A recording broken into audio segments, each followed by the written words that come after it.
Good morning and welcome to the British Skydiving Annual General Meeting of 2021.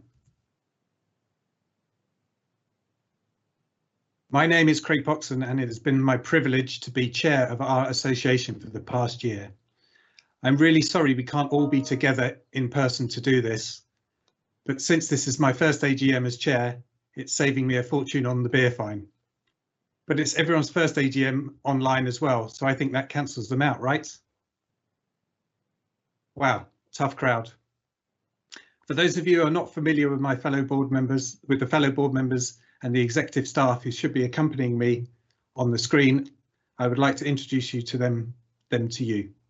We have Adrian Bond, Vice Chair, Natasha Higman, Treasurer. We also have Tony Butler, Chief Operating Officer, and Lisa Moore, Company Secretary. Firstly, some admin. You should have received an email yesterday regarding the AGM, including details about how you can vote on the resolutions. And it's on that site where the relevant documents for the meeting are to be found. Those documents include an agenda for today, our articles of association, last year's draft minutes, the annual report and accounts. They should have also been sent out in the magazine, a document on membership subscriptions, and the independent non-executive directors' profiles. This is being broadcast on YouTube and there should be a chat facility where questions can be asked. Please make sure you use your real name and I will attempt to answer them. I'd appreciate your understanding that this is not the best medium for a detailed discussion, especially as the questions are being relayed to me, so please bear that in mind. Perhaps if you intend to ask a question, signal quickly so we don't move on and then type the rest of the question or have it ready to copy and paste. Because this year our AGM is online, we've had to adopt online voting. This was open for submitting proxies from the 15th until the 28th of this month. And thank you for the 200 or so members that did submit their proxies. The site has now reopened for live voting during these proceedings, and you'll have the link in the email that you received yesterday. It will remain open until 5 minutes after the formal part of today closes, whilst Adrian does the short awards presentation. It will then take 15 minutes for the results to be collated and announced. I'm assured everything has been tested, but you may wish to try logging in now to ensure you have access. Be aware the site will time out if left, although you will be asked if you wish to extend your session.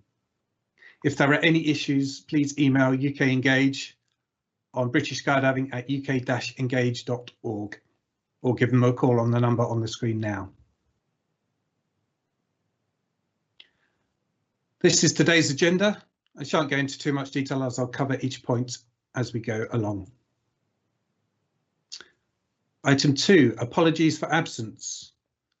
Everyone, I think, whilst the law has been extended to permit online AGMs when national restrictions prevent people from travelling and gathering, I'm still not quite sure whether a virtual audience counts towards attendance or not. Anyway, I've not received any official ones, so we'll move on. Declarations of any conflicts of interests. This might be a fun one virtually. I guess you have to declare it in the chat window and abstain from any relevance resolution. Item number 4, approve the minutes from last year's annual general meeting. Any questions? This is our first resolution for voting upon, so push those buttons now. Anyone remember that? I'm so old. Okay, highlights of the year 2020 and a summary of Council's future strategy. This is my chance to tell you a little bit about what we've been up to this year as an association and our future strategy. We are fortunate that skydiving fatalities in this country are a very unusual occurrence, but notwithstanding the events of the year and the concomitant reduction in jumping, I am of course still very relieved to be able to say that this year there have been no deaths from parachuting. One might think that the interruption to our sport and the lack of currency that comes with it would have resulted in an increase in the injury rate. But no, we've seen a marked reduction. One of the benefits of the new membership system, PIMS, is that we can now analyse biometric data supplied for our provisional members. And whilst we do not have any historic data for comparison that is easily examined, we believe it is down to a reduction in numbers of the more vulnerable, relatively speaking, who might therefore statistically also have a higher risk of injury refraining from jumping. Sadly, however, the following members have passed away. Sue Dixon, Andy House, Spike Robe, Pete Huskins, Doc Flynn, Tony Bones Smith, Kenny Leader, Nick O'Brien, Kevin Whittle, Potter, Bob Charters, Martine Howland, Bob Souter, Charles Henley, Phyllis, Marius Frangus, Ross George, Ian McTavish, Bren Jones, Alex Scott, Gordon Cooper. Please join me in 1 minute silence whilst we remember those who are no longer with us.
Thank you. A number of those lost were COVID related. Whilst it's been a hard year for skydiving, nothing compares to the suffering of losing loved ones to this terrible virus, which many in our skydiving family have endured this year. This has been such a difficult year for everyone. Please remember, it's okay to not be okay. And if you're struggling, and who isn't, please seek help.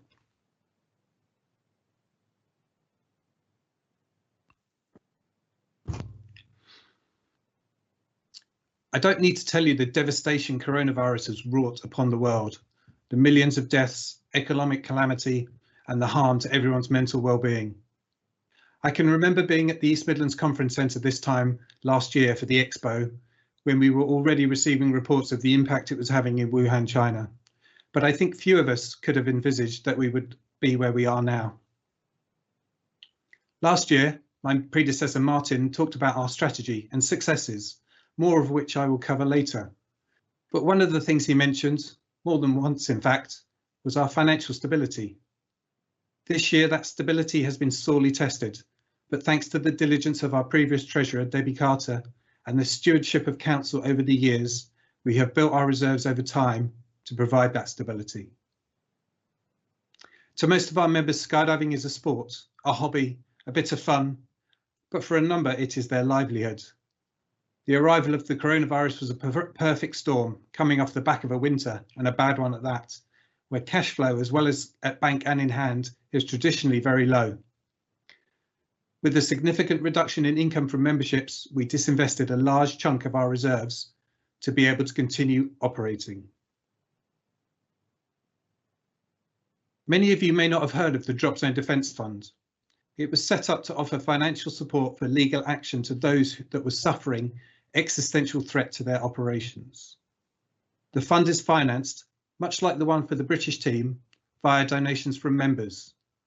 Fortunately, it has not been needed for many years, and a sum of almost £35,000 was sitting idle in the bank. The ethos of the fund is that it would match pound for pound money that was spent by drop zones on legal fees. After consultation with one of its instigators, Vice President John Lyons, it was agreed that it would be appropriate to use the money to award grants to qualifying parachute training organisations in most need. To honour the original ethos, British Skydiving matched the fund, doubling it to £70,000. 12 grants of £5,000 were made, totalling £60,000. Making donations to our support funds is one of the things that did not make it into PIMS initially, but it should be back in time for renewals. The fund is almost depleted, and we may well need to call on it again soon, so please help if you can. I've been receiving proxies from members for this AGM, and true story, one of them included a note asking if it would be possible for those fortunate enough to be in the position to be able to and wish to pay the full amount for their renewal rather than receive the discount. I'm afraid that might be a bit complicated to set up, but if you feel so inclined, please use the donation option to make up the difference when renewing. We also allocated an extra £300,000 for loans to qualifying PTOs, of which approximately £86,000 remains. Those loans were offered with the extremely favourable conditions of 0% interest, with repayment commencing only when significant operations had restarted and commensurate with previous turnover. The loans are secured under what is known as a chattel mortgage, that is, against items of movable property. This is not so that the association can call in the loans and hamper a business's operation by depriving them of their vital equipment, but to ensure that should the worst come to the worst, the association and its members can recoup some of the loss. Some say that we as an association did not react fast or generously enough to those PTOs at risk. Indeed, there was a movement to raise a special resolution for the membership to vote on regarding the allocation of reserves that ultimately did not happen. Perhaps there is some truth in that, but the board were doing their best in difficult circumstances. And as it happens, currently, thankfully, no PTOs have gone out of business, either from securing their own commercials themselves, operating between lockdowns, or with financial assistance from British Skydiving, or a combination thereof. Whilst one of the objects of the association, according to our articles, is to protect the interests of sport parachuting, equally they state that reserves shall be created for the continuation of the association. I hope you can appreciate the position in which that places the directors working to find that balance, and it is one that we do not take lightly. Without PTOs, there is no skydiving, but without a Civil Aviation Authority approved governing body, which British Skydiving is currently the only one, PTOs would not be able to operate.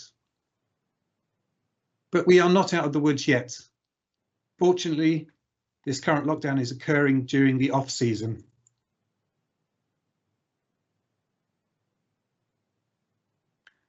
When there will be little, if any, jumping.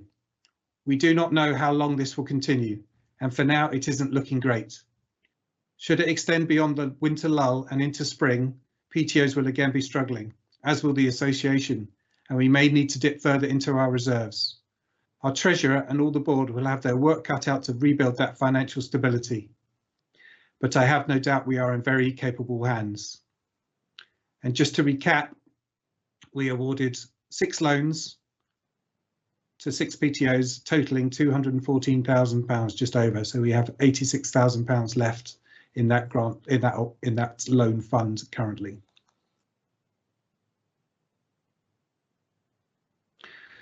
In June 2020, a working group was formed to produce a set of guidelines for when skydiving could resume after the lockdown.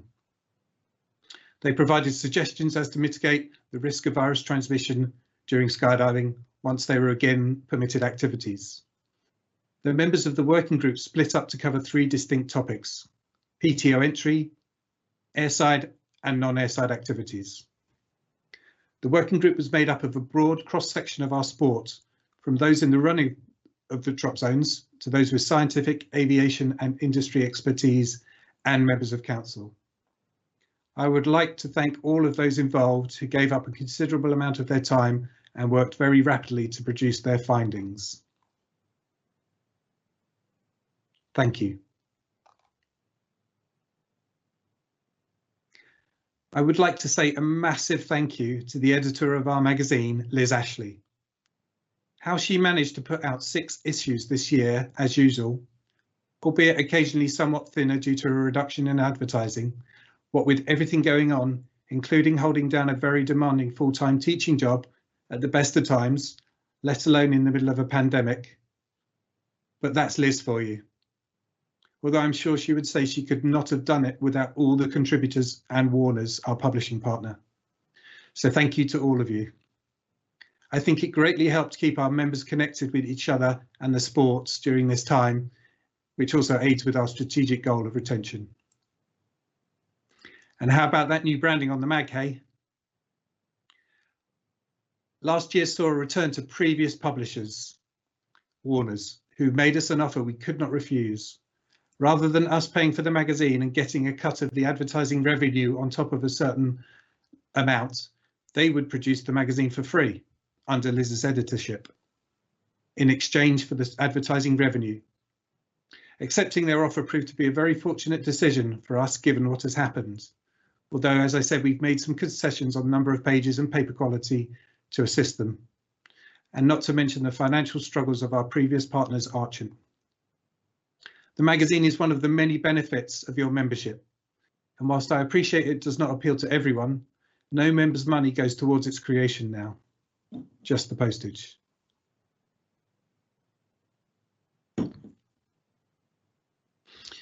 You may have seen the social distance learning page on our website, put together by our communications manager, Angel Fernandez, where he created a collection of expo seminars, articles from the magazine, and wider content from the skydiving world to keep members engaged, and I'd encourage you to take a look at it. A few thank yous. To the council members, firstly, Apples, 23 years on council, our longest serving member. Chair of Riggers, World Champion Mountain Man, Life Member, Earbender, Curmudgeon. I wish he wasn't going. Apples was on council when I first joined in 2001. I know, I don't look that old. So I guess his leaving makes me the father of the board now, damn you. Adrian Bond, Mr. Expo, Mr. Art of the Deal, 15 years on council, Chair of Communications and Vice Chair for the past year. I'm sure Adrian is disappointed that he wasn't able to organise his Swan Song Expo, but he's kindly offered to continue managing it even when he doesn't have to. He loves it that much. Thank you, Adrian. Jack Davis was only just elected last year, but because he was filling the vacancy left by a council member that had resigned, his tenure was for only what remained of their term, which was 1 year. Sadly, standing for re-election this year, he wasn't successful, which is a shame because he's been an extremely hard-working and productive member of council. I do hope that he will continue to volunteer his services to us. Sue Stanhope was one of our first 2 independent non-executive directors that joined us due to our adoption of the principles of good governance. Thank you, Sue, for giving us an invaluable perspective from outside the sport and helping us on our evolving journey. To the staff, Sue has been with the association for over 40 years. Working in membership services, she was one of the first points of contact for our members and never failed to make a good impression. Always helpful, always friendly, hardworking, super efficient and beloved by the membership. It feels sometimes that half of the goodwill for the association is a result of interacting with Sue and Kerry. Sue was part of the family and it was a very sad day for everyone when she left in December. James Potts took on the role of compliance officer at the beginning of last year, whilst also starting his own business after leaving the police force, and was doing a great job in very trying circumstances. His own business was taking up more and more of his time, and he felt that he could not dedicate enough to British skydiving, so he sadly resigned at the end of the year. The position has been advertised with a good response, and 3 to 4 candidates have been shortlisted who will be interviewed soon.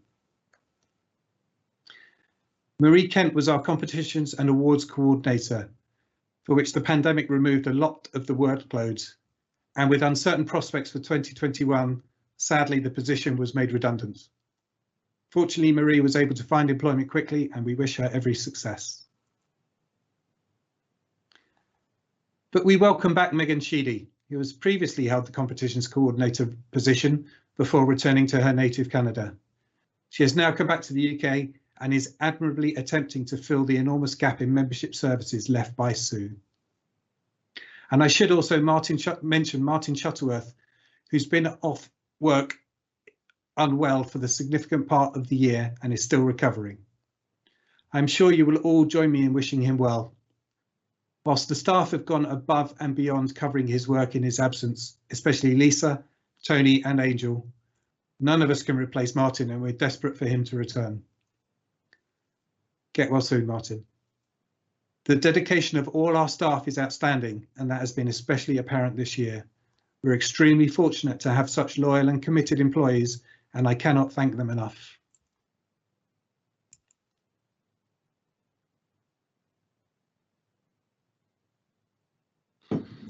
Let's review the strategic goals that were set for 2018 to 2022 and relate them currently. Firstly, engaging with our communities, which includes our major stakeholders, the biggest of which is our parachute training organisations. PTOs have for some time had a formalised route to raise issues and have their voices heard via the Drop Zone Owners and Operators Special Interest Group, which reports to the Membership Development Committee. This functional arrangement by no means diminishes their inherent significance. The SIG officially meets once a year, but there has been the option to meet more frequently should the need arise, as has happened in the past. We're currently planning to hold another meeting next month and have put a call out for the agenda items. Usually it would combine with the expo where we're all in the same place at the same time, but in the time of Zoom, this is not so critical anymore. The coronavirus pandemic has exacerbated issues between British skydiving and some PTOs to the point that a majority even have formed their own parachute training organisations association to have a say in the issues that affect them and work together with British skydiving. The executive of the PTOA have lobbied British skydiving on behalf of their members on several matters. I would consider a couple of those to be business as usual. Firstly, relating to instructor courses. There are practical issues such as backlog due to the year's shutdown and cancellation of courses, which is being addressed by our Safety and Technical Officer, Jeff Montgomery. There have also been questions about the way that courses are implemented and delivered. The ongoing changes to the coaches' ratings are laying the groundwork for the evolution of future instructor courses. And there have also been issues around PIMS that are being dealt with by Graham, Spicer, myself and Udanet. The other matters are far more significant. They have made suggestions relating to the way that the elements of membership subscriptions that fund all our functions are allocated, which would reduce our income, but would still wish to benefit from the myriad services that the association provides. Of course, we always appreciate new ideas and those wanting to help, especially when it comes to saving money. But from the information we have been given so far, the numbers don't appear to add up. The purpose of the association is to benefit all members, and the proposals could result in some of our members and stakeholders paying significantly more for what was previously spread across the whole, to the point perhaps where it could become prohibitive, meaning that people might leave the sport or force us to slash discretionary spends that benefit our members. They have similar questions about our insurance coverage as well, with what we believe could be similar consequences. Of course, the devil is in the detail, and we might be wrong. This strategic goal is about engaging with our community, and we have offered to form joint working groups with the PTOA to thoroughly evaluate these propositions and consider all the ramifications. But currently we're at a point where they have chosen not to engage with us any further, despite their stated aim of wanting to work together. The PTOs are as vital to the sport as is a national governing body. We understand it can be a frustrating process, but if it isn't undertaken, then the rancour will fester, which isn't good for anyone. So our door remains open to try and resolve these rifts. Since the effects of such changes could be so wide-ranging on our association and the sport, they would require considerable consultation with the members and would need to be voted on at an annual general meeting. Other significant community engagement last year included with the Civil Aviation Authority. CAP 660 is a document under the Air Navigation Order statutes that sets out the minimum standards which the CAA require to be satisfied prior to the grant or renewal of parachuting permissions and any related exemptions, and to indicate the CAA's requirements for conduct of parachuting operations. It has been revised this year, which last happened in 2008, and as such there have been some major changes to reflect new legislation and regulatory provisions. Also, our exposition, a compliance assurance document that defines the organisation and procedures upon which our CAA approval is based, has been updated. Thanks to Tony Knight, our CAA liaison, for all his hard work in these matters. Strengthening British skydiving. New directors, both elected and appointed, new volunteers and staff, all with new skills, perspectives, enthusiasm, taking us forward. Enhance the perception of British skydiving. 2 years ago, we saw the appointment of Angel Fernandez, our communications manager, and the effect he has had on our comms, especially our social media, is clear. I'm sure you will agree he's doing an excellent job, but he's also had to cope with a lot of unexpected stuff thrown at him this year, so watch this space. And this also ties in with the earlier community engagement goal, such as with the public and the media. Assure the financial stability of British skydiving. As I said earlier, we are not out of the woods yet and have some work to do if we should wish to return to our former standing. I understand there's a question regarding this from YouTube. Do Council intend to replace that money reserve in the future, and if so, how? And Natasha, our treasurer, says that she will cover that at the end of her video. Represent British skydiving, both nationally and internationally.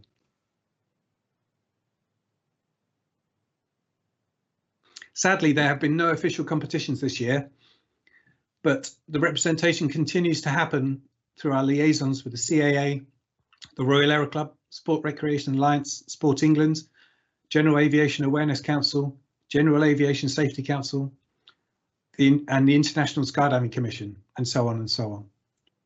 This is my third weekend online in a row, having spent the last two attending the open sessions and plenary of the ISC, along with our delegate and Vice President, John Smythe, and with our treasurer observing. She also sits on the committees, on a committee at ISC. Oh, and Mikey Lovemore as well. Making British skydiving resilient. Having the right governance structures and meeting the legal requirements such as safeguarding and GDPR, etc. Last year we restructured our committees, but the technical ones, safety and training, the rigging subcommittee, pilots, SID, etc., were ring-fenced so as not to bite off more than we could chew, especially given their critical nature. It was the intention to address their organisation this year, but events overtook us, which is regretful since it's been apparent this year that change is needed. So it is a matter of some urgency that they will be reworked this year. Some of the considerations to be made regard the makeup. Is it too large? Is the knowledge and experience of our other technical experts who are not chief instructors being overlooked? Are the conflicts of interest managed appropriately? I don't know, and I'm not an expert in these things, but we will seek them out. And there are many other questions to be answered. With the adoption of good governance practices, the board has evolved over recent years. The upheaval of the last year has made us appreciate even more that we need to assess the staffing configuration of the whole association from top to bottom. We are understaffed as it is, so we're not looking to lose anyone, but is there a better way of working? Whilst Tony, our COO, isn't leaving us just yet, he's regrettably warned us of his intention to retire within the next couple of years or so. Tony's job has evolved over the years, but his focus and passion has always been on safety. He's taken on many other responsibilities that he has neither sought nor wanted for the sake of the association, and we thank him for doing that. And whilst it would be very difficult to envisage an association without the man to whom he has dedicated his whole life, but looking forward, it could raise some interesting possibilities to shake things up a little.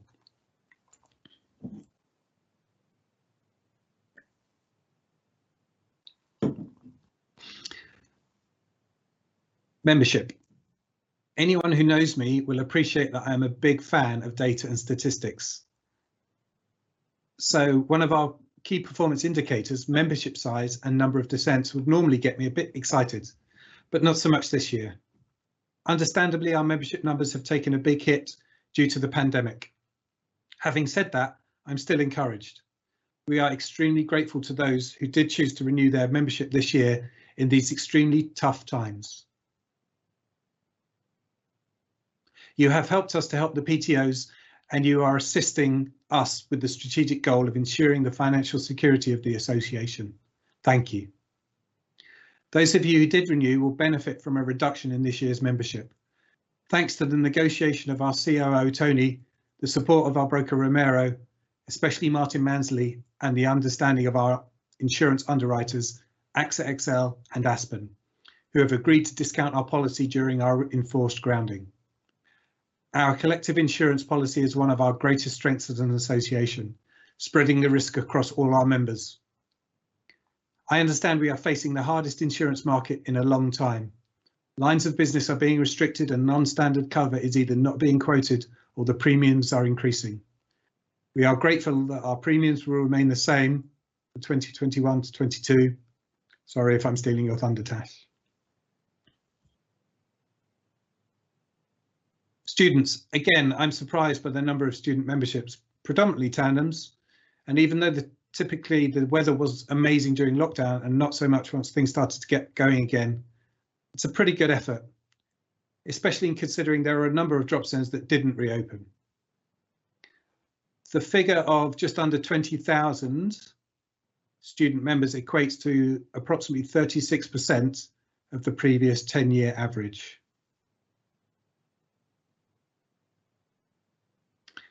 Students trained, obviously a marked reduction, but interestingly, in terms of AFF, that number of 592 is 52% of the last 13-year average. Static line is 24% of the last 13 years average, but we understand that static line is declining, so if you compare it to the last year's numbers, it's 33% of last year, and tandem is 43% of the last 13-year average.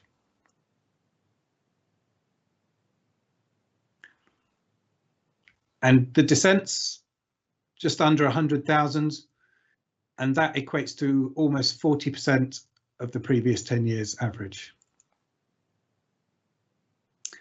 Hopefully we'll be able to bump these up this year. A license is issued and the number of full members give it an indication of the turnover in our sport. Since our overall membership does not increase to the same extent as the number of new licenses awarded each year, which demonstrates the attrition. This year we have not replaced those members. Hopefully these are just delayed rather than lost for good. I've seen speculation in the media that whilst a lot of people are struggling, those that are fortunate enough to be working with nowhere to go during lockdown are paying off their debts and saving money, regretting the things they always wanted to do but didn't have the opportunity. And once we get back to normal, we'll be itching to spend that money, especially on experiences such as skydiving. Could there be boom times ahead? Let's hope so. But now more than ever, we must focus on the member journey if we are to recover. Last year, after a short-term decline in numbers, Martin asked what the Royal We would be doing to retain and hopefully boost our members, and he talked about our new personal information management system. We had replaced the aging membership system and websites, though we had yet to fully implement the membership portal, but it was online for the new membership year. One of the biggest benefits was the ability for those with ratings to renew online with a slick sign-off process. Whilst that 10% of membership was now brought into the digital age, due to technical reasons, another 10% of the membership, joint members, were not able to renew electronically, whereas they had been before previously. You win some, you lose some. I'm assured that this will be resolved when renewals start in March. Anyway, I digress. Back to membership trends and their influence. Last year, we talked about introducing the ability to purchase student provisional memberships online and the flexible reporting that the new system would bring. These are the nuts and bolts that have enabled us to do the analysis talked about earlier in relation to the lower incidence of injuries this year. Even with only a third of the data expected for a normal year, the benefits are already becoming apparent. And I am excited to see what we can learn when we get more complete data, when we return to jumping proper, and how we can apply that knowledge to why we have the turnover of members that we do. Talking of PIMS, it's been an interesting year, especially when it came to the rollout of the online purchase of student provisional memberships.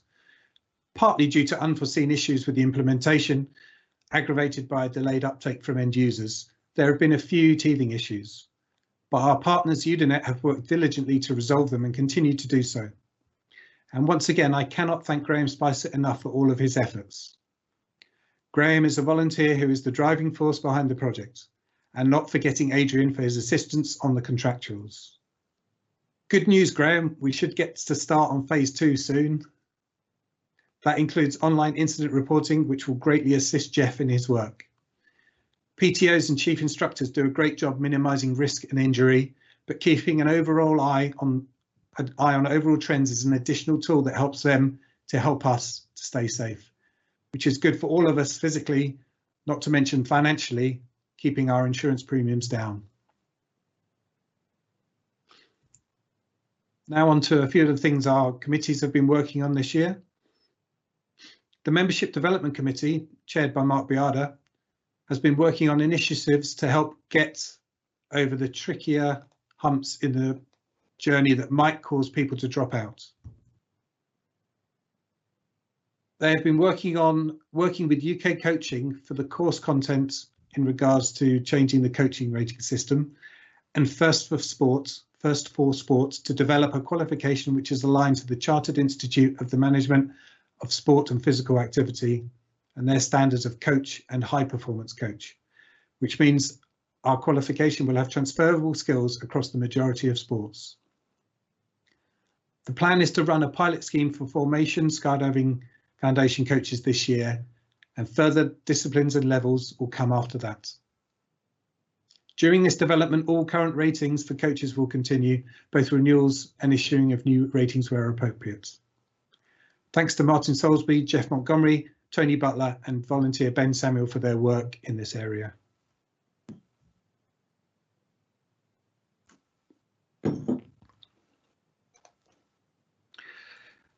Mary Barrett has been chairing a working group looking at how to improve coaching roadshows.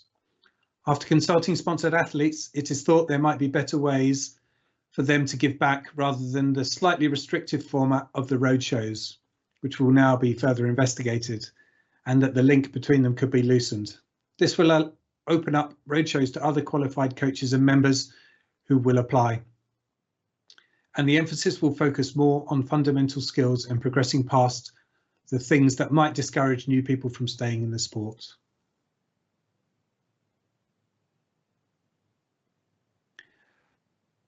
This was the first year for the new Elite Performance Committee, and Sam allowed himself to be thrown in at the deep end and chaired it, despite only having 1 year previously on council. Discipline reps have evolved into technical excellence advisors, recognised subject matter experts in their field, providing their knowledge and experience to MDC now as well as EPC.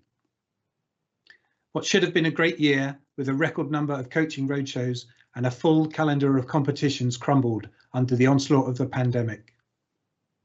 EPC's funding is a discretionary spend that is calculated as a percentage of our surplus. Since we have no surplus, having to disinvest some of our reserves, whilst last year's unclaimed sponsorship has been ring-fenced and carried over to this year, it will have to be scaled back in the future until we can recover. But we still intend to support our elite athletes and future talent as best we can. Sam is unfortunately standing down as chair of EPC. He's had a busy year with work, an expanding family, and a move to the other end of the country, and he doesn't feel he can dedicate the time required going forward, but will remain on council. Sam's year on council has been almost as unenviable as mine, but thank you for all of your efforts, Sam. Thanks to good governance, nominations for roles such as chairs of committees happen in advance of the initial council meeting now, which happens shortly after the AGM. I'm pleased to say that Mary Barrett has been put forward for the new chair, and as there have been no other nominations, will likely be approved later on by council. Good luck, Mary.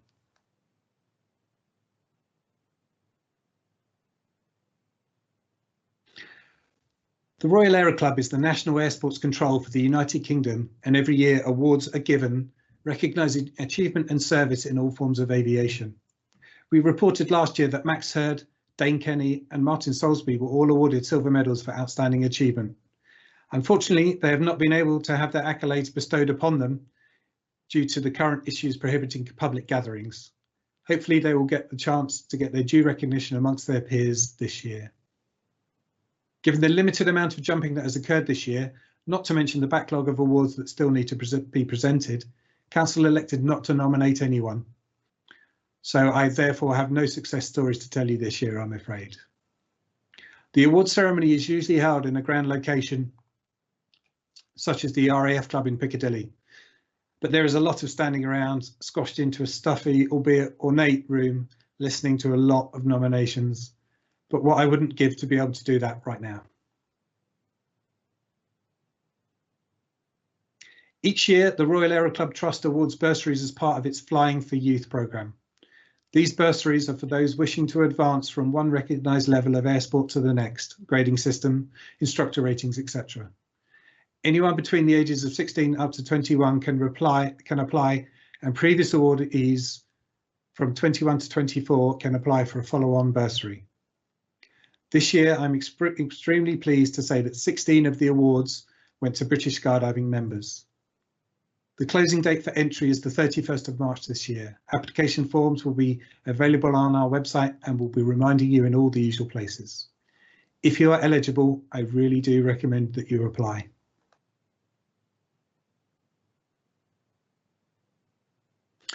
So, a look to the future. What will your council be doing next year and beyond? Yes, we need to plan our next plan, since our current plan ends in 2022. But we know it's going to be 2023 before we know it, so we'll soon need to start preparing for the next 5 years. But in the shorter term, we'll likely need to review the guidelines issued last year to ensure that there's still best practice in anticipation of the resumption of jumping.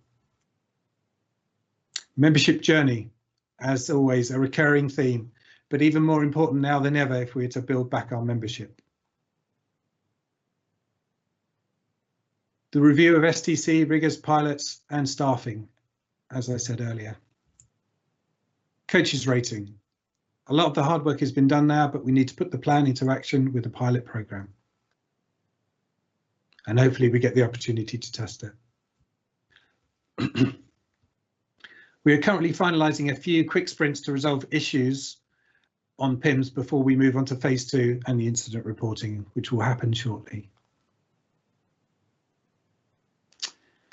So last year, Martin had a similar slide and on it he had gender, and I've crossed that out and I've updated it this year. It's changed slightly. This item emerged from the dispute over the female category in formation skydiving a couple of years back. You may remember that less than 20% of our membership is female. Council member Kate Lindsley has done some great work putting together the Uncover Your Potential weekend and a female flight course this year, which sadly couldn't run under the British Skydiving banner due to COVID limitations. It is hoped that initiatives like this will encourage the underrepresented members of our sports. Plans for an additional female-led course have been postponed, by course I mean instructor course, has been postponed due to the cancellation of instructor courses this year. But it is also taking on a wider scope beyond just gender into the gamut of diversity and inclusivity, not just because it's the right thing to do, but it will also assist our strategic goal of the membership journey to increase retention. This is being led by Council Member Mary Barrett.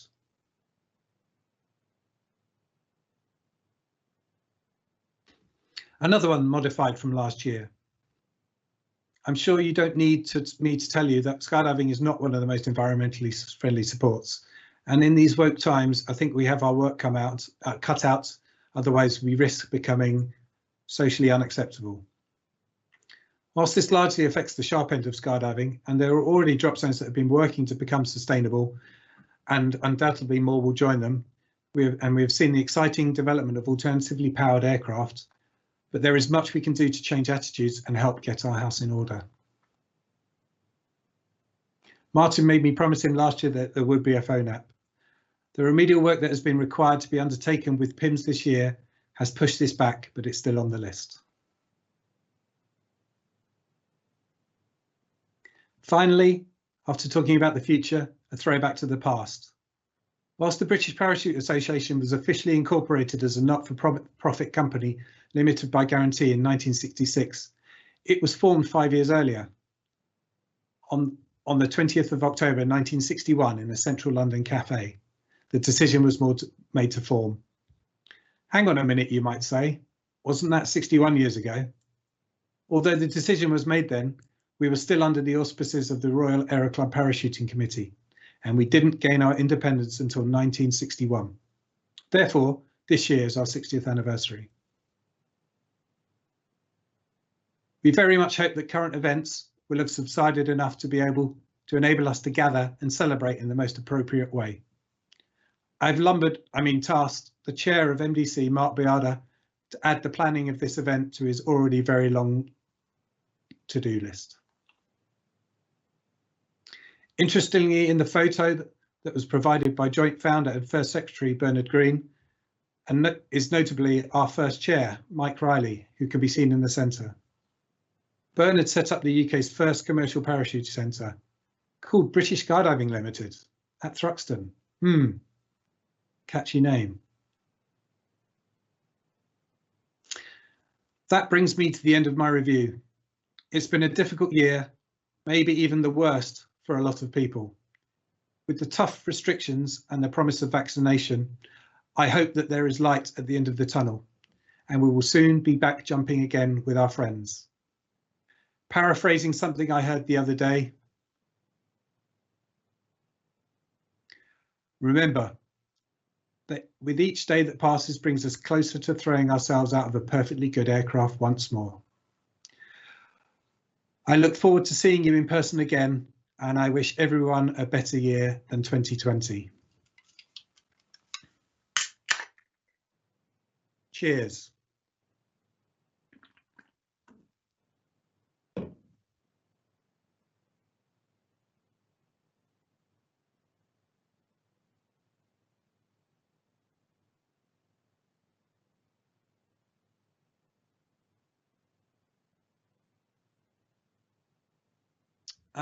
Sorry, well, just before I carry on, I see a comment. Sorry, but how is Equality having a women's only event? We need to work together, not divide into groups. That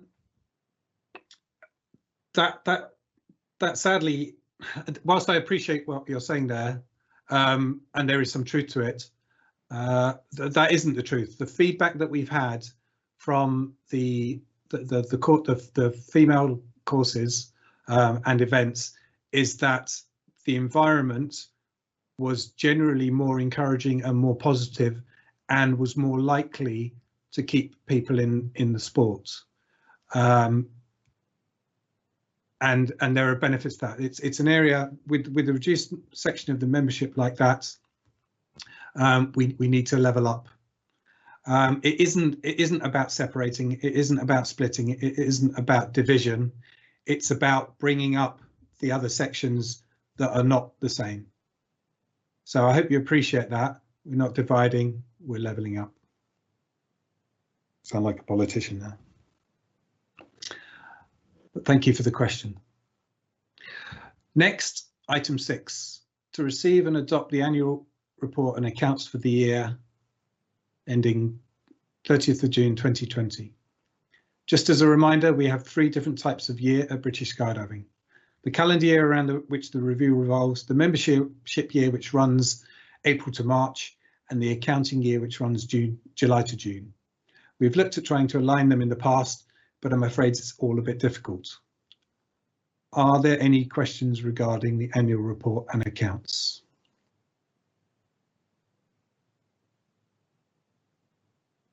No? Okay. For agenda items 7 and 8, I'm going to have a break and hand over to our Treasurer, Tash Higman.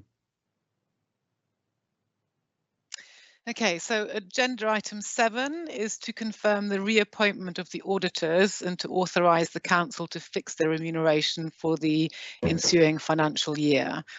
Haynes Watts have been our auditors for a while now, and this year particularly we had the changeover of treasurer from Debbie to me and the changeover of finance manager from John Gretton to Lisa Moore, and Haynes Watts have been very supportive in providing some continuity, and I hope to see that going forward as well, and hope you all vote in favour of this item.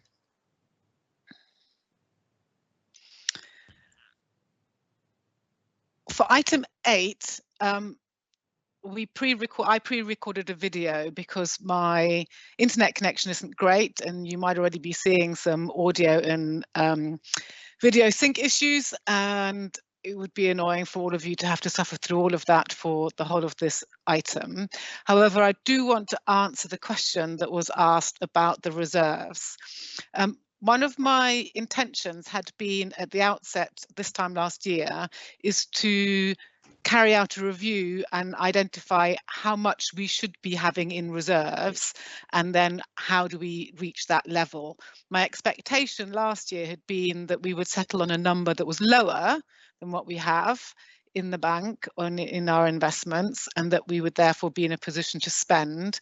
Unfortunately, this year, that's slightly different. However, I do still intend to carry out an exercise to understand what is the best level of reserves to hold by looking at what other national governing bodies do and the guidance provided by the Charities Commission, because they are requiring people to support and evidence why they are holding reserves at the level they do. So there's absolutely an activity that I hope to be able to spend time on this year. Moving on to the actual agenda item 8, the subscriptions payable for full and provisional members for the 12 months beginning the 1st of April 2021. And as I said, we have a video for that. So this is a regular agenda item, and as has been done in the past, I'll now present to you the proposed membership subscriptions for the membership year 2021 to 2022. Because the voting process takes longer than when we're in a big hall, I'll use the time while we're waiting for the votes to come in to talk a little bit about the categories of membership and what we'll get for our membership subscription. So as you probably know, the total subscription of the is made up of an insurance portion set by our insurer and the British skydiving element. So I'll start with the latter, and I'm sure you'll realise that over the last membership year, we had fewer members in all our categories, well, apart from life members, which has reduced their income significantly. We did take steps to reduce our costs, furloughing staff, which is still taking place, and we also made a role redundant. I trust you'll join me in my gratitude to my predecessor, who maintained a very prudent policy of building up reserves over the last couple of decades. This has meant that not only do we have enough savings to tide us over, but we've also been able to provide grants and interest-free loans to affiliated PTOs struggling with their reduced income. But the PTOs in British Skydiving aren't the only people who've suffered a reduction in income during these lockdowns. Many of our members, not only those working in the sport, have also earned less over the last 9 months. My proposal, therefore, is to leave the membership subscriptions at exactly the same level as last year. And although I doubt their rationale is the same as mine, the insurers have also confirmed that the insurance premiums will stay the same for 2021-2022. You'll see on the table that there's a line here for discounted subscriptions. This is the retrospective discount for all members who renewed by April 2020 that they get when they renew in 2021, to take account of the fact that there was no jumping until June last year. Furthermore, I propose the provisional membership subscriptions are at these levels. And for those who haven't started voting and wanted to see the numbers first, you can start voting now. So what do you get for your membership subscription? By joining British Skydiving, every member gets access to two things: the insurance policy entered into by British Skydiving for all its members, and membership and related benefits to British Skydiving. The reason you need to be a member of British Skydiving to get access to the insurance is that our insurers understand our safety and operating policies, and based on these, they're prepared to pay out up to £10 million in the event of a claim. They can't assess the safety approaches of anyone skydiving under other rules. So they're not prepared to provide this level of cover if you're not jumping at a drop zone affiliated to British Skydiving, which is why the cover even for our members outside the UK is not the full £10 million. We do have a small group of members who conduct sport parachuting in the course of their employment. And as such, they have employer's liability insurance when they are parachuting. And this explicitly forbids them from making a claim against British Skydiving's insurance. If we were to sell them insurance, we would be breaching financial conduct regulations, and we'd be opening ourselves up to mis-selling claims. These members can't claim against British Skydiving's insurance and must make any claim they have against their employer's liability insurance. As their employer's liability insurer has not waived the right to counterclaim against our insurance, the employer does pay a collective premium to cover this residual risk, but everyone else pays insurance premium with their membership subscription. That's enough about insurance. I've written a whole article in the mag about insurance, so if you get any other questions after you've heard this and read that, then just email me. So the other thing that our members get access to is the wider membership services. We have two types of members: those with limited access to our benefits and services, and those with full access. The limited access is for temporary members who, for example, can't win our national championships, they can't vote, and they can't instruct. The membership is limited to a month and tends to be taken out by visiting licensed skydivers who are spending some time in the UK and want to jump at a British Skydiving affiliated drop zone. The remaining membership categories have access to all membership benefits. I'll talk through them in the order in which most people take them out and explain which of the full membership benefits are the most relevant to the people at each time. We don't try to match the income from any category against the benefit most relevant to them. To do so would increase administrative burden on our staff, and there'd be little, if any, value in employing someone just to do analysis work or asking all our staff to complete timesheets for this purpose. So I'll start with provisional memberships. These are for all our student parachutists, category system, static line students, AFF and tandem students. We have many student members, and even with a low individual subscription, the total income earned from these members is significant. What these members get from their subscription can be best summarised in the words safety and training, i.e. the work carried out by the technical staff at British Skydiving. All students need instructors. We're extremely fortunate to have a great and dedicated team of volunteer instructor examiners. Without these, we couldn't conduct the instructor training courses that we do. And the fees paid by the course candidates for these courses, by and large, cover the cost of the expenses which are reimbursed to the volunteer instructor examiners. They do not, however, pay for the work carried out by the staff in terms of the overall organisation and administrative preparation by Trudy, as well as the consistent course director in Jeff Montgomery. The big advantage of having a course director who earns his income regardless of the pass rate is that he can focus on competence and safety of the candidates. I'm actually quite proud that some people fail British Skydiving instructor courses. It means that there is a standard and that standard must be met. If a course director's income depends on their reputation and they get a reputation for failing their candidates, they could see their income dry up, leading to them lowering the standards at which they will pass instructor candidates. Of course, for an individual failing, it's disappointing. However, we can confidently say that there's a high and consistent standards are applied to all our instructor candidates. Students, by definition, also don't know that much about how a drop zone works, what is safe and what isn't safe. One of the other activities our safety team conducts is the inspection of drop zones, audits.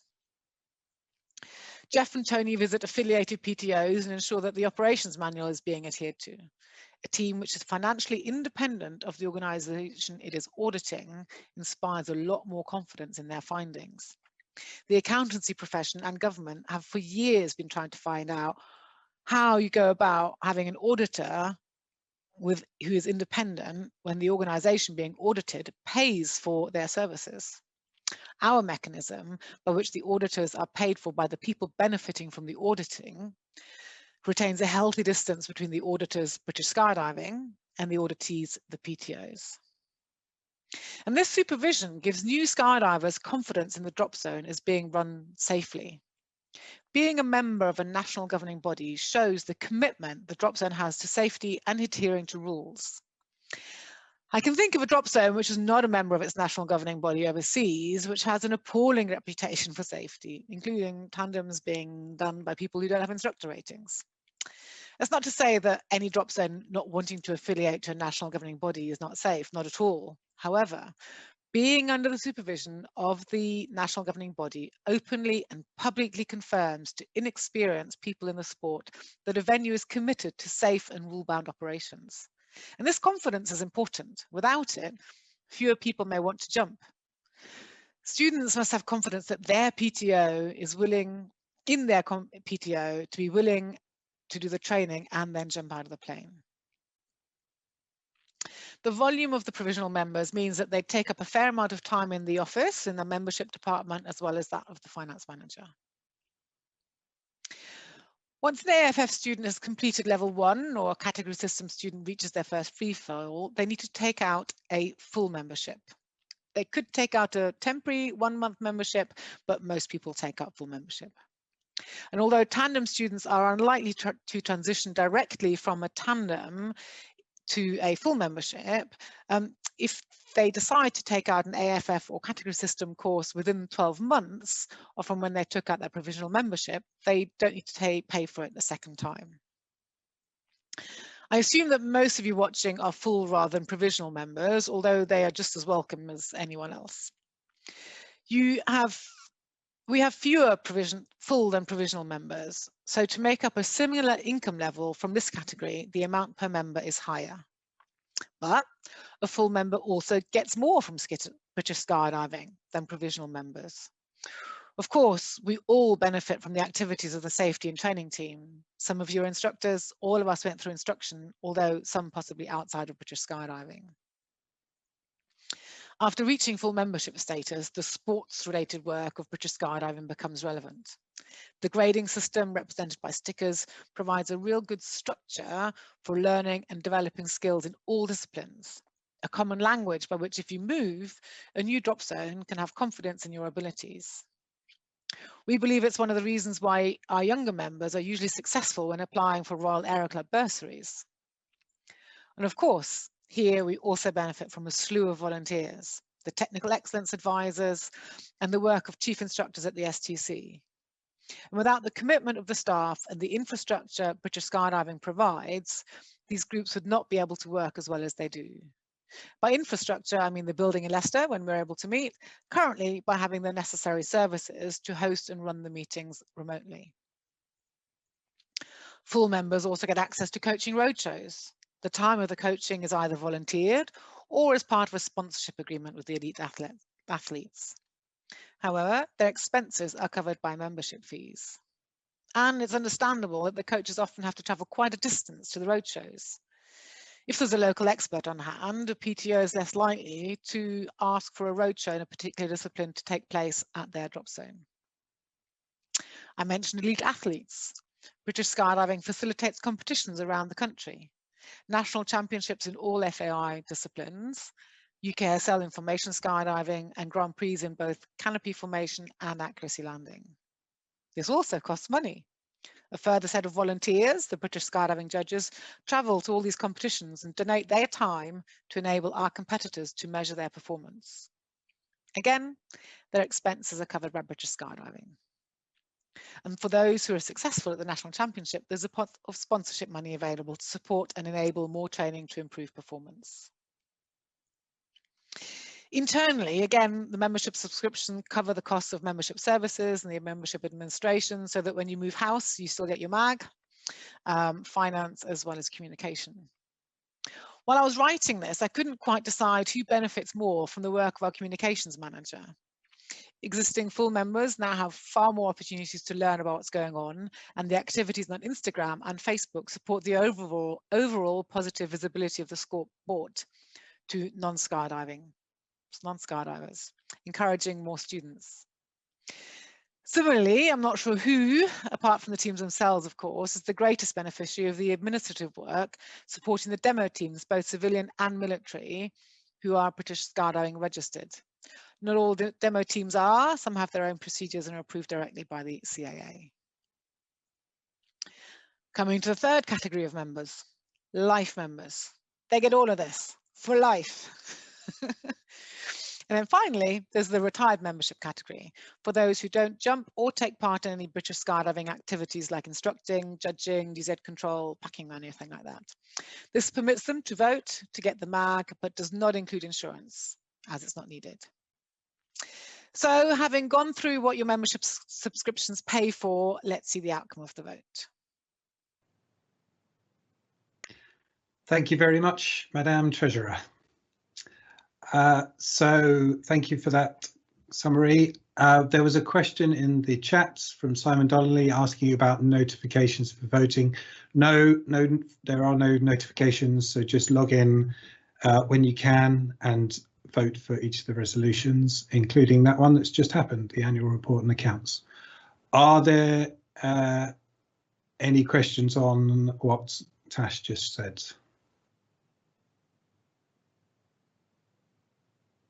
No. Okay. Item 9, to receive the results of the election. Commiserations to those who were not elected this year, a great selection of candidates with only a limited number of seats available. I do hope that those who were not successful will perhaps volunteer or continue to volunteer their skills for the benefit of the association and perhaps stand again next year.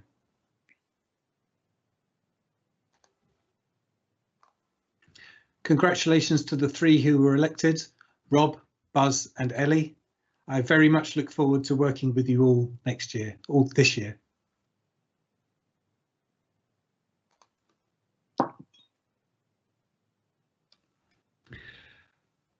Appointment of the INEDs. The independent non-executive directors are a product of good governance.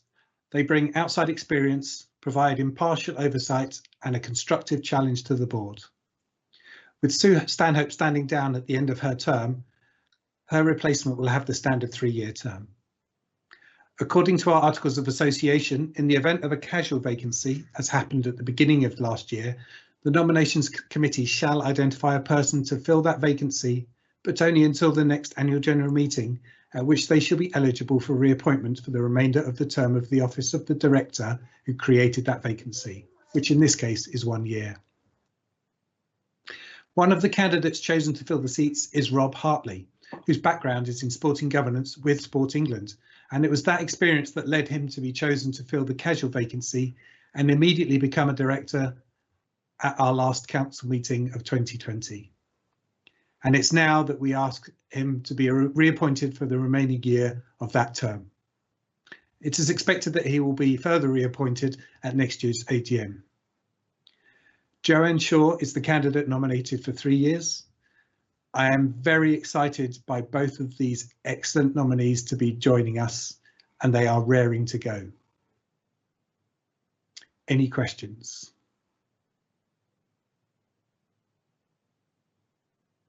Okay.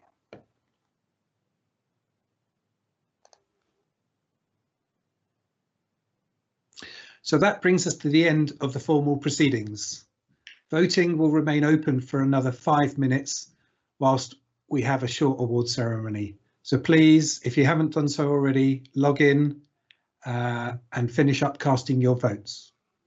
It just leaves me to say that the date of the next AGM is on the 29th of January 2022, when I have no doubt that we will be together again, and hopefully the pandemic will be well on the way to being a fading and distant memory, and we can recreate heaving bar scenes such as the one here, 3 AM bar scenes such as the one on my slide. Thank you everyone very much. I'm now going to hand over to our Vice Chair, Adrian, who will do the short awards ceremony. Thank you. Okay, thank you, Craig. Good morning all. Seems strange doing this virtually without a stage, as you know I'm very shy about standing up in front of people. But anyway, so on to the awards. With no competitions this year, we of course do not have any of the usual UKSL and Grand Prix medals to award. And with the reduction in jumping, we've chosen not to grant most of those honours this year. They include the Jim Crocker Sword for Outstanding Contribution, Instructor of the Year, and Tad's Causa Experienced Skydiver of the Year. Though we do hope to do so next year, but we are pleased to award the following. The first award is the Mike Forge New Skydiver of the Year. This award is named in honour of BPA member Major Michael Lancaster Forge, who was tragically killed on active service in the Falkland Islands conflict on the 6th of June 1982. Chief or advanced instructors nominate the new Skydiver of the Year. The criterion used is that a relatively new skydiver is nominated who has progressed well during the last year and is also considered to be a valuable member of their club. So the nominee here, and these are the words of the chief instructor. She moved from Italy to work in the UK 5 years ago, becoming a citizen in 2019. Each weekend she reminds of all of us at Hinton what it is to dedicate all of one's spare time, not only in pursuit of excellence, but as a club member who is passionate about skydiving. Throughout 2019 to 2020, she has made approximately 410 jumps, which is certainly remarkable given that she lives in London. Almost every weekend when the centre is open, I see a small tent pitched, and there waiting at the manifest to ensure she gets on the first load is Fabi. The smile that greets you is the same that appeared on the cover of the Skydive mag recently.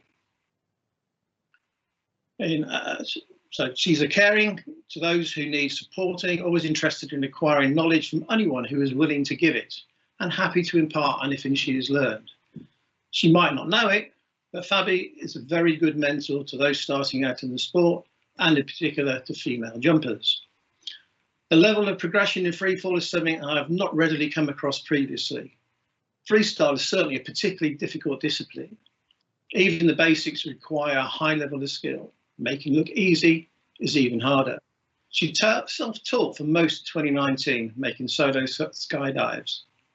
It wasn't until others started jumping and filming her did we see that the level she had attained was wonderful. Fabiola seems to be a natural. Without doubt, the sport has enriched having personalities like hers. I believe she's on track to become a national champion and is a credit to our club and British skydiving. Any ideas who this might be? The new Skydiver of the Year is Fabiola Brioni. Congratulations, Fabi. Sorry we can't give your award in person, but I think you are watching and we'll be sending your award to you as soon as possible. The next award. Please excuse the indulgence while I talk a little about the recipient of the 50 years in the sports certificate. Dave Tilecoat's first jump was at Bembridge, Isle of Wight, UK on the 4th of July 1970. He only did one more that year due to service commitments. Although he managed to squeeze in another 9 the following year, again due to army stuff, including his first freefall, which was at Headcorn. In May 1975, he restarted at the Royal Marines at Dunkirk. He has owned and been CI of 2 parachute centres, Lincoln and Eaglescote, being an advanced instructor, examiner, rigger, FS coach on 3 British teams in style and accuracy from 78, 80 and 82. Army team, council member, display team leader. Over the years, he has jumped from 38 different types of aircraft, including 7 different types of helicopters in 16 different countries. In August 98, he stopped jumping, having sold Eagle Scout Parachute Centre in Devon, along with his wife, Sue, who also stopped. And they took up running, bodyboarding, cycling and skiing. So they really didn't stop. People say you should never mix your sport with business. Yes, he says, he can agree with that. It gets very tiring being responsible for the safety of others for so long. All his ratings lapsed and he's never been happier, just being one of the crowd. Sue sadly died in December 2013. In May 2015, he started jumping again and has done 903 jumps since restarting. 86 jumps between 14th of November 2019 and the 1st of March 2020, the last time he jumped due to the COVID situation. Congratulations, Dave. We're glad to see you back and going strong. I understand this year will be also mark the 50th anniversaries of Jackie Smith and Jeff Illich too. So, moving on to the Star Awards. Now, we know there are many examples of fantastic service within our sport and believe they certainly should be recognised. This is why we asked A licence holders and above to tell us about great service they've received from another British skydiving member who was a British skydiving star. Each eligible nomination is being considered by a panel of judges, in fact, the 5 British skydiving vice presidents. These are prime examples of care and how people are encouraged to stay and progress in the sport. The winners of the British Skydiving Star Awards for 2020 are Ellie Southworth and Richard Cotton. Their nominator is Susie Whitehurst, and the nomination reads as follows. RDZ Tilstock has struggled with availability for FS coaching. Ellie and Rich were brought on board by another coach to help rectify that. They've worked tirelessly to coach a backlog of newly qualified A-licensed skydivers to ensure retention in the sport and maximum enjoyment. They both have a lovely nature and excellent coaching abilities and are now putting in place a programme to train new coaches to be able to continue the availability here. They are also providing their expertise and experience free to teach others how to become coaches, including ground school sessions, tunnel time and ongoing support. All this in their spare time from busy work lives and of course their own skydiving fun. Their evident passion for the sport and enthusiasm for the progression of others is contagious and makes them a pleasure to have at the DZ. Okay, we also do have one other, our second winner of a Star Award for 2020, and this is Jimmy McCarthy. The nominator here is Fleur Jones, and it reads as follows. Jimmy McCarthy has shown me exceptional care, loyalty and commitment during the time I've been training with him, especially this year.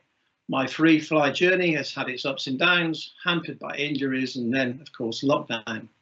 Throughout, Jimmy has shown me an unwavering support and care, contacted me to check on me, and particularly through lockdown, on my mental well-being. He inspires my flying with examples of footage to work towards and helps me get into condition with tips and resources for building the necessary strength and fitness required. This was particularly supported during lockdown where honestly, my incentive to keep myself fit was wavering.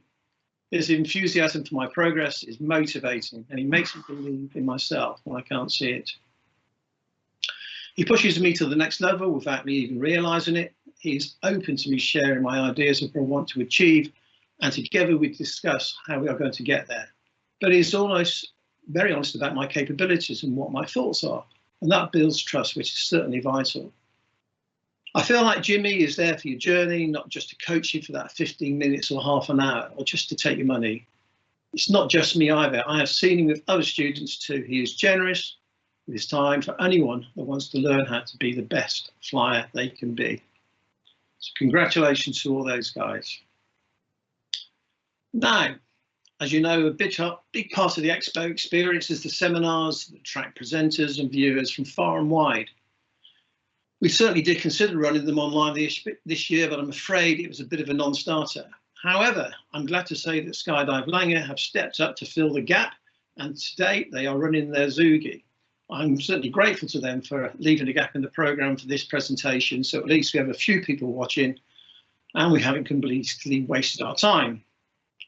Once we are done here, I recommend you head over to their Facebook page, and just as a note, we helped market the fact that they were running the Zugi as well, and their Zoom page has actually been oversubscribed so far, so if you can't get on it, do keep trying.